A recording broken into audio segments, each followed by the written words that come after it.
Hey, good evening. How are you doing today? I'm doing well. How are you? Very good. Very excited to get this conversation on about the pitfalls a person can have when they're starting the vegetarian lifestyle. Yes. Uh, as usual, what Renee and I are going to do, we're going to talk about our health chat.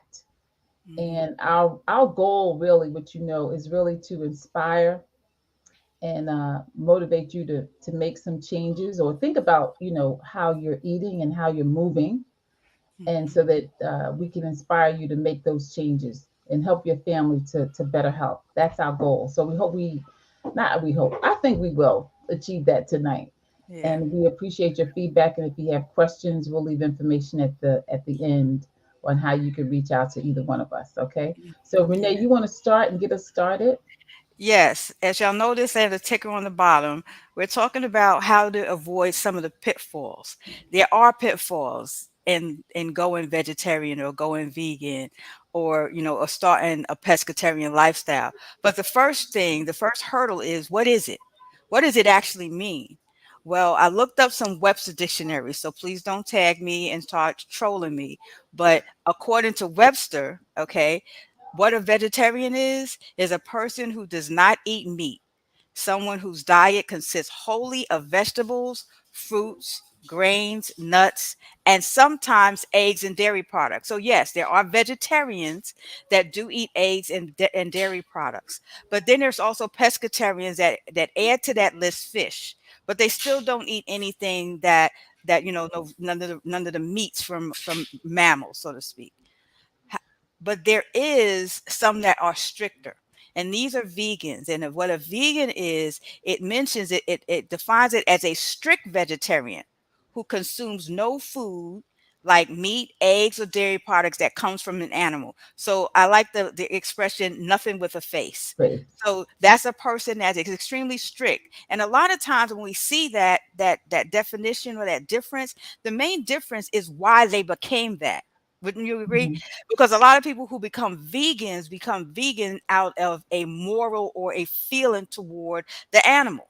You know, Right. it's Like a that kind of lifestyle. feeling, lifestyle, right? Or they feel that about, because they won't even, sometimes a vegan won't even use animal products because of maybe cruelty. However, a lot of times a vegetarian or a pescatarian becomes such because they want to look for the health benefits. And that's really who we're speaking to now. Because if you're looking to a vegetarian or a pescatarian lifestyle to improve your health, then we need to be sure we're going to avoid some of the pitfalls. And what are some of the pitfalls? I go all the way to slide 10. So let's go ahead on back to the beginning. The first pitfall is our attitude toward what does it actually mean. So if Mhm. we start out, if our doctor tells us, I need you to stop eating meat, I need you to go on, become a vegetarian, that's going to be more healthy for you. And your picture of becoming a vegetarian looks like this bowl of lettuce, you ain't staying. It's not It sustainable. ain't sustainable. Ain't nobody eating that all day long. See? Right. Every day. Every day. No, that's not appealing. There's nothing good about that. Nothing Right. delectable about that. So then what ends up happening? Somebody who's already a vegetarian says, you know what? If you still eat, you can eat pizza. Pizza don't have no meat on it. Just have a vegetarian pizza. Then it start getting good to you. You start reasoning. Well, if I can have pizza, then I can have bread because bread don't have no meat on it. Okay. Then the next problem is, oh, if I can have bread and pizza and I'm still eating eggs because I'm good, eggs are good because I still need to worry about my protein and my cholesterol is not that bad. And eggs, they keep on going back and forth. So I can eat that. So I can have me some cakes and pies. With See, strawberries on it. you know what I'm saying? It got strawberries. You know what I'm saying? It got some fruit. It got some fruit. The problem with this scenario is we are messing up. That's where a pitfall comes. It's taking that reasoning, something that you're avoiding for your health, but your diet becomes off skewed. Your diet becomes out of balance. And when You're we say trying to diet, make it's how you're eating. how you're eating, right, right. Your way of eating, not your Mhm. diet as in I'm trying to lose 10 pounds. your Right. systematic way of eating, what you're putting in your mouth on a regular basis, start getting out of balance. You see how Mhm. beautiful that balance is on the left? That those rocks are, but that looks hard, right? It's like, how do I do what? How do I figure out? That's hard. Who gonna do that? But Right. it could be easy because the balance is the simple question is, what do I put on what side? What do I put? How do I make that adjustment? See, that's where that balance is. So the balancing act doesn't have to be so technical. We can figure out what do I put? How much of each do I need to do? Mhm. And Michelle's going to help us to be able to master those and in her presentation in a few minutes.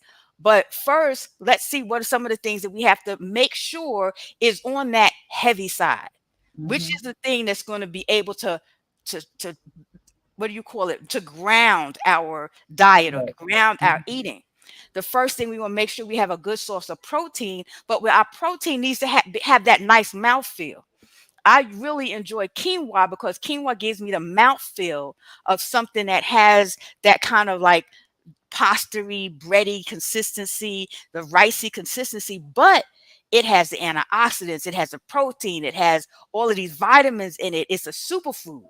Then I Mhm. can add my extra vegetables and I just knock it up a notch. You see? And quinoa, another Right. thing about quinoa, you come home late from work, quinoa don't take no time to cook. So that's what I'm talking about. That's my Exactly. jam right there. See? It's quick, it's easy, and it's healthy. Trifecta. Right.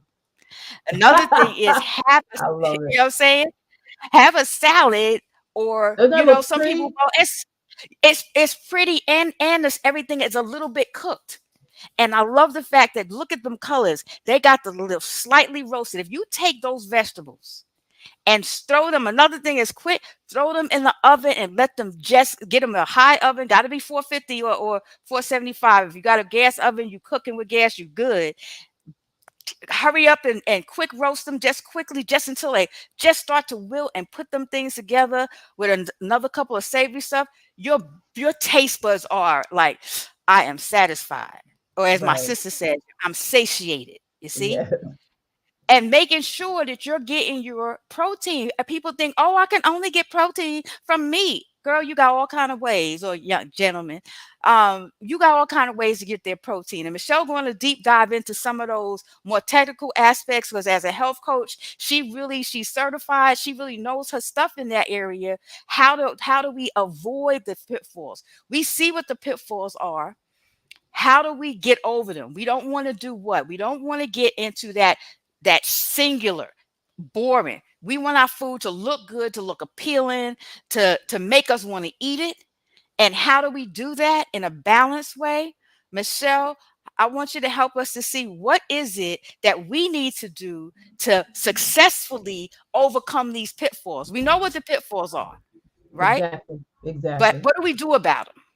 Exactly. So Renee was just sharing some of the pitfalls, and we see that in the picture here. You know, the pizza, the donuts, the cookies, the bread, the fries, right, and all the oil. So those are some of the pitfalls that we discussed. But we can overcome some of them. And one of the things is we have to be balanced. And sometimes when we want to go plant based, it's just like Renee so eloquently said. She says, "Ooh, but wait a minute. The bread doesn't have any meat in it. I could have bread, I could have pizza." And I know some people they'll eat pizza every night, and they won't eat one or two slices. They'll eat half a pie or a whole pie. You know how healthy would that really be? How balanced will that be, right?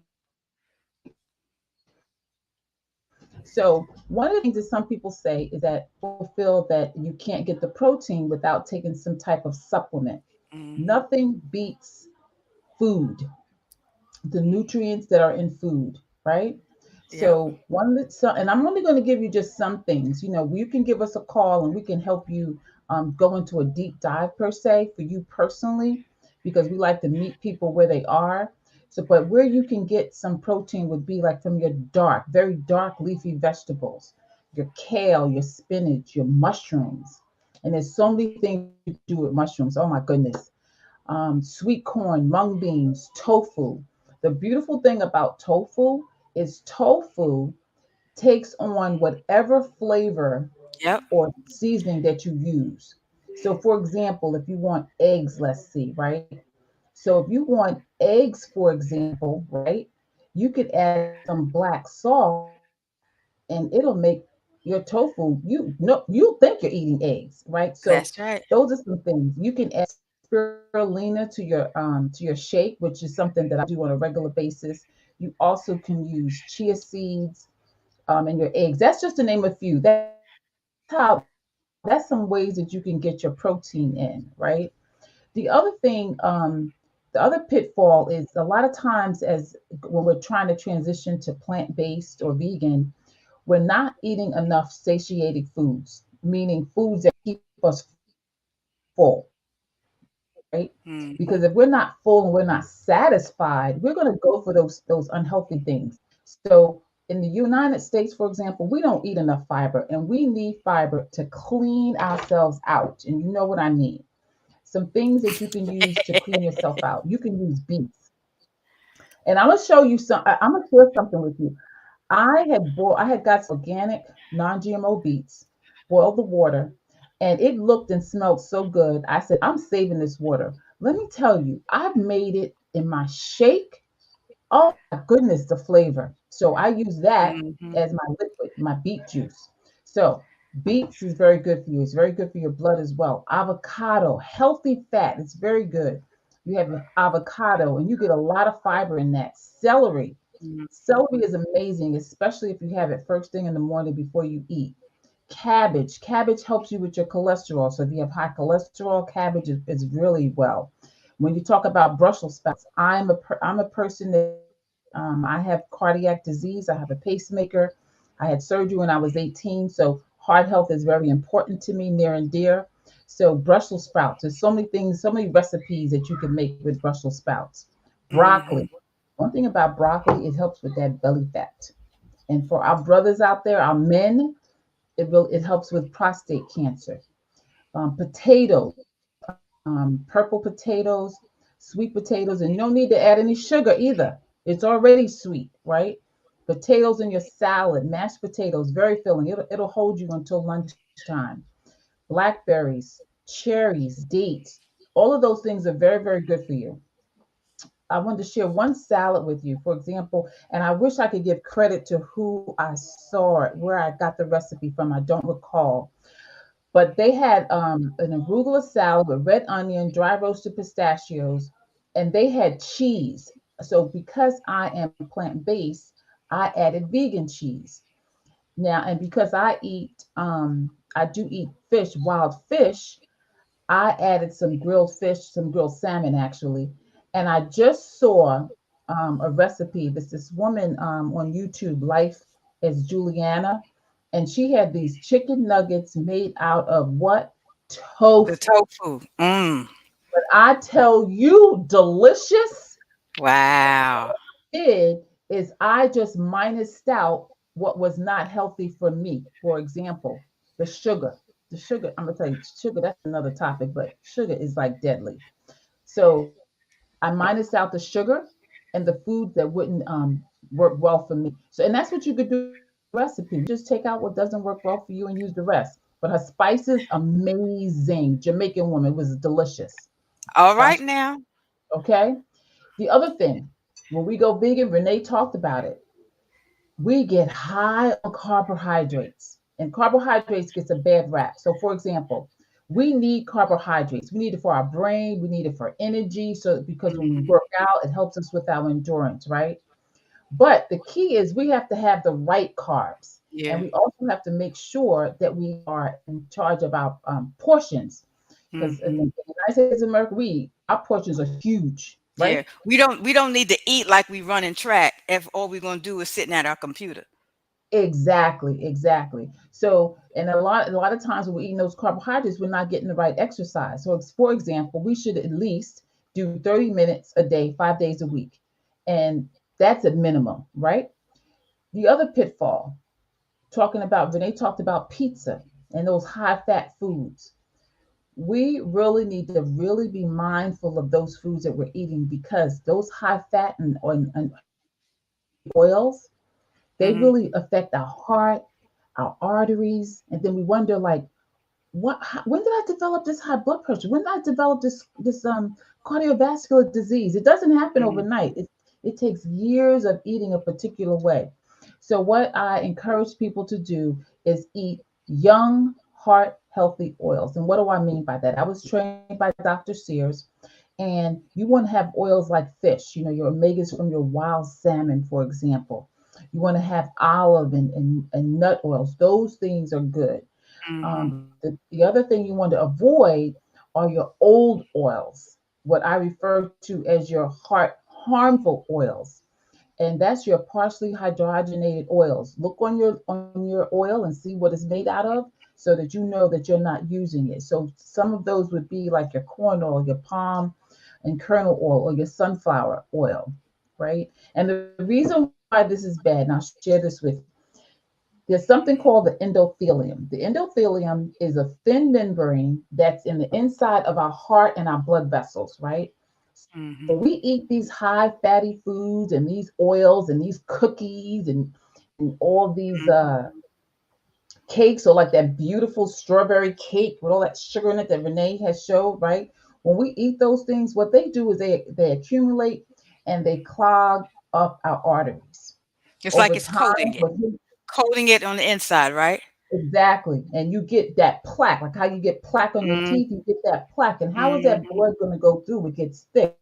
So over time, we end up having heart failure and heart problems, right? So if we're eating to encourage that disease, that's what's going to Mm, happen. exactly. But And we to could see, just and Michelle, would you agree? Not only does it hurt our heart, but we got vessels in every organ in our body. So every organ is going to get affected, right? absolutely that endothelium is, I think it's the size of I have to check my notes school, but Like a football field or something like that? it's Would like you the tell size of me? a football field. Organs, it feeds each of our organs all through our body, brain to our toes, right? So what we want to do is make sure that Yep. we eat the foods that encourage a healthier lifestyle. Okay. So next slide, Mhm, for example. mhm. So this is what you want to keep in mind. The key is keep it simple. We're all about keeping it simple and making you where you are. You want to have balance. Replace the bad stuff with better or best foods, right? Just go gradually, right? You want to consume more fruits and vegetables. And when you consume more fruits and vegetables, I want you to test it out. You're going to reset your taste buds. I used to love Snickers. I used to go into Wawa and go get my Snickers and eat it before I get in the house. Now I really desire fruits and vegetables, and even some vegetables that I never even ate before. The other thing I would encourage you to do, and of course, we'd like you to work with Renee and I, but work with a coach for like 30 days or 60 days, 90 days, or even 120 days. Give yourself like 4 months and to see what happens, see how it works. And then Yep. it'll become a habit. So you want to pay attention to how you feel when you're eating, because you're going to, when you eat the foods that don't agree with you, your body's going to You talk to wanna you. know it. Exactly. Our body speaks to us. Okay. So the last thing I'm going to leave you with is our action or inaction of eating the foods or avoiding those pitfalls is going to determine our results. Yep. So if we focus on eating the right foods, everything else will fall into place. So if you're Right trying in to a lose right weight, to guess click. what? That's what's going to happen, right? But you're going to begin to feel better. So just wanted to share that with you guys. Mhm. Okay. Yep. And we hope this was helpful to you. Right, And and I we hope make that, it made it simple, right? You know what to put on each side of the scale. right, You know what I'm exactly. saying? You know what it is you need to be able to do that balance, and if you need help, reach out because 'cause we're here to Right. help. Okay, we'll do. Take care. And this is how you can reach us here. Okay, you can reach Renee or I here. We'll more than happy to help you. We have lots of tools in the bank that can help you get to where you want to be. Okay, so have Alright. a wonderful, wonderful rest of your evening and a fabulous week. Bye bye. Yep. Bye-bye.